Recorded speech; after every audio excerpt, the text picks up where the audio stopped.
কিছুদিন আগের কথা, একটা জঙ্গলে একটা টোনা আর একটা টুনি থাকতো। তুমি একটু বাসায় থাকো, আমি কিছু খাবার নিয়ে আসি। আচ্ছা যাও, কিন্তু তাড়াতাড়ি ফিরে আসবে।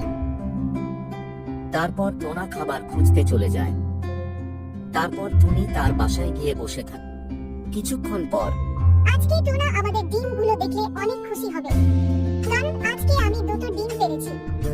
কি গো টুনি, তুমি একাই একাই কি বিড়বিড় করছিলে? দেখতে পাচ্ছ না আমাদের বাসায় কি এসব চকচক করতেছে?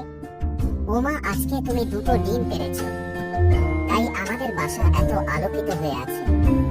তাহলে তো আজকে আমাদের অনেক খুশির দিন। এই বলে টোনা নাচতে থাকে। এ দেখে টুনি ও খুশি হয়। টোনা দেখে একটু দূরে একটা ঈগল তাদের সব কথা শুনতেছে। শোনো টুনি, আমাদেরকে এখন থেকে একটু সচেতন থাকতে হবে, তা না হলে ওই ঈগল আমাদের ডিম দুটোকে খেয়ে নিবে।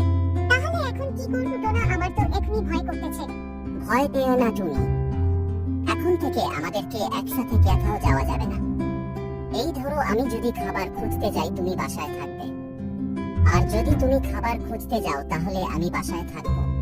এভাবেই আমাদের থাকতে হবে। অনেক ভালো পরামর্শ। তারা তাদের পরামর্শ মতো খাবার খুঁজতে যায়। একদিন টোনা আর একদিন টুনি। এভাবেই কয়েকদিন চলে যায়। কিছুদিন পর একদিন টোনা খাবার খুঁজতে একটু দূরে যায়। টোনার আসতে তো এতক্ষণ লাগার কথা না, আশেপাশে ও কাউকে দেখছি না। যাই একটু এগিয়ে দেখে আসি। তারপর টুনি টোনাকে খুঁজতে বের হয়। এদিকে হঠাৎ সেই ঈগলটি এসে টুনিদের বাসায় বসে। যেই না ডিম খাওয়ার জন্য যাবে তখনই টুনির একটা বান্ধবী এসে ঈগলকে আটকায় আর ঈগলকে ধরে ফেলে। আর এদিকে টুনি টোনাকে পেয়ে যায়। তুমি বাসায় ডিম ছেড়ে এখানে এসেছো কেন?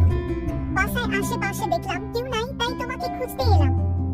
এখনই বাসায় চলো। তারপর তারা বাসার দিকে যায়। সেখানে গিয়ে দেখে টুনির বান্ধবী সেই ঈগলটিকে ধরে বসে আছে।